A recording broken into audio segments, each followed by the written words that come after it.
Hey nerds, today we step into the Colosseum with our review of Ridley Scott's long-awaited Gladiator 2, a sequel 24 years in the making. Does it live up to the legacy? Let's find out, starting now. Welcome back to the Nerd Social. I'm Nathan.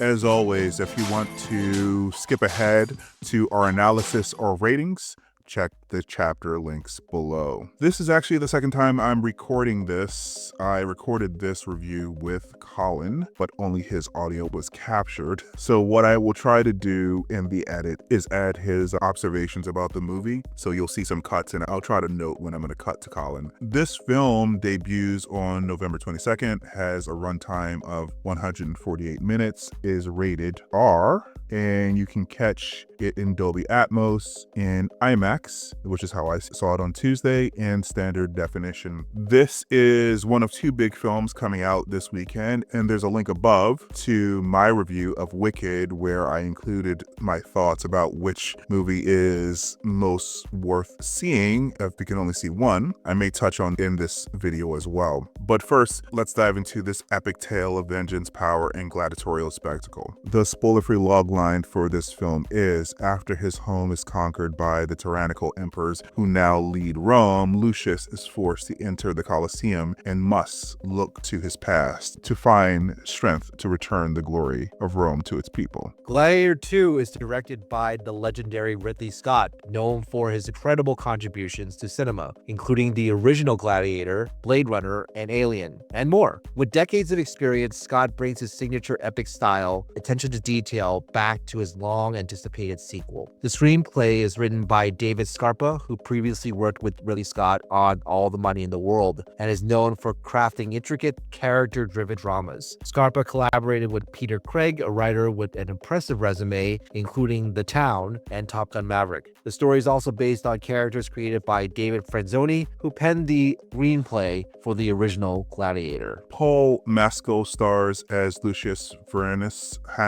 the heir of the Roman Empire and son of Maximus Decimus Meridius. Paul Mescal delivers a performance that captures Lucius' internal struggle between vengeance and leadership. Known for Normal People, which he's nominated for an Emmy, After Sun, and God's Creatures. Pedro Pascal portrays Marcus Acacius, a Roman general grappling with his own conflicting loyalties and ambitions. Pascal's charisma and commanding presence shine in the limited screen time he has. He is known for The Mandalorian, The Last of Us, and Game of Thrones. Denzel Washington plays Maximus, a former slave turned stable master with ambitious plans for himself. Washington steals the show with his performance full of gravitas and moral complexity. He's won Academy Awards for Glory in Training Day, and he's also known for Fences and the Equalizer series. Connie Nielsen reprises her role as Lucilla, the mother of Lucius and former lover of Maximus. Nielsen brings depth and emotion to her role as a mother trying to reconnect with her estranged son.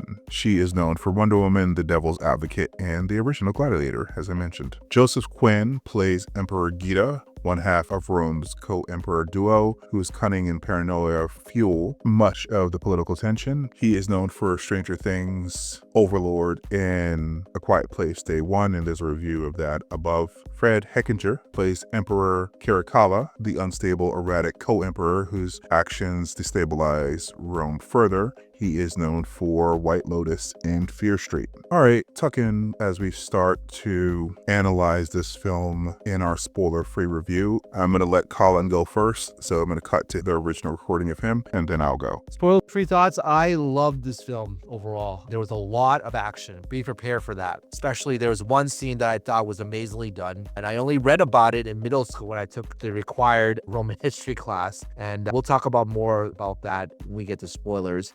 Also, the weaving parts of the original movie was fan service, but I don't think it was too egregious or pandering at all. I think that they were some really good moments where they put it in there to make sure that the original was being honored and that there's definitely some good parts to it there. The characters looked the part of Romans, like Pedro Pascal's character as well as Denzel Washington's character. It made them feel much more authentic. It made me feel that they are actual Roman generals, they're actual Roman stable master, and all those different characters, even Paul Mescal's character, Lucius, he plays the part. And it's really a rewarding experience. It reminds me of all those old movies. We just did a movie anniversary of Ben-Hur, and it reminded me of that scope and an operatic feel to it. Even though, yes, it's definitely much more toned down than, say, the movie of Ben-Hur. I don't think it's going to be Academy Award material, but it's still pretty good overall. Also, good to see Denzel again. I know that he's been doing movies for a very long time, but it's the first movie I've seen him in since American Gangster, which was in 2007, and he's one of my all-time favorite actors ever. Good to see that happen. I would say that the movie is at the level of the original. Remember that the original actually won the Academy Award for Best Picture in 2000. I really enjoyed it when it first came out. I think I watched it on DVD, and it was also very reminiscent of another kind of war hero movie, Braveheart, which came out in 95. And Gladiator, the original, was very similar to that type of story. But again, there's other ways to measure movies, not just from the Academy Award standpoint. So those are my spoiler-free thoughts overall of Gladiator 2. So I have to admit I haven't seen the original Gladiator, which might sound like sacrilege to some, but I think the movie should stand on their own. While this one does provide enough context to follow along, it didn't compel me to rush back and watch the first. On the production side, Rome's grandeur comes through and most of the set design, but the digital extensions are a mixed bag. They stand out in a way that pulls you out of the world. Movies like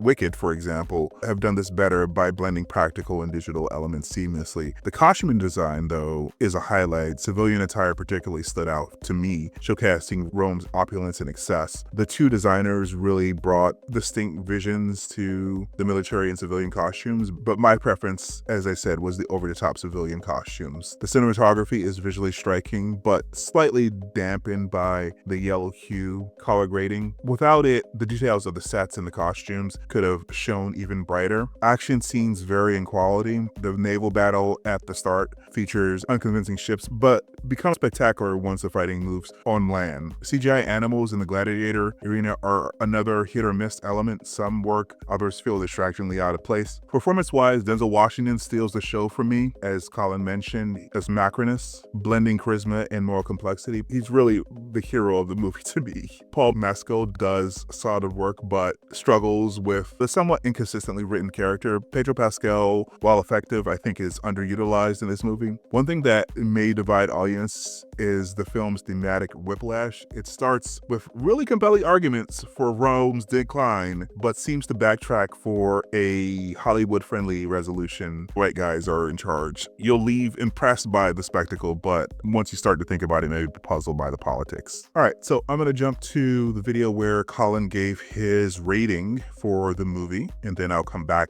to my rating. Yeah, I think you might call me a red hat for this. I think that because the action really superseded a lot of the story, and I do agree with the story that it leaves a little bit more to the imagination, and of course the ending was, how did that happen? Because of that, I think I didn't pay attention to that part of it that much. So I'm still going to go with the 9 here, which is a movie marathon. I think that definitely the action supersedes a lot of the problems that the movie may have, and you just don't think about it too much. And I think that the other thing that I do think about was that Lucius' character did really inspire me. I think one of the big things about the original was that Maximus was such a compelling and inspirational character. Lucius, to a certain degree, does have that, but it's not matched to, say, such an iconic character as Maximus. And you leave the theater feeling, oh my gosh, I want to take on the world. And I think that's something that, yeah, maybe the Red Hats do share with my worldview about it, but I think that politics are a little bit different, I'd say, compared to a Red Hat. So for me, this is a road trip, or an 8 on our scale. It's ambitious, visually impressive, and emotionally engaging in places, but the uneven writing and occasional reliance on CGI hold it back from being truly great for me. I'm gonna close with some final thoughts here, and Colin will provide his final thoughts, and I will provide my thoughts. I think, like I said, I enjoyed this film. I think there's some really redeeming qualities in terms of leadership development, in terms of action that pushed it up for me. Even though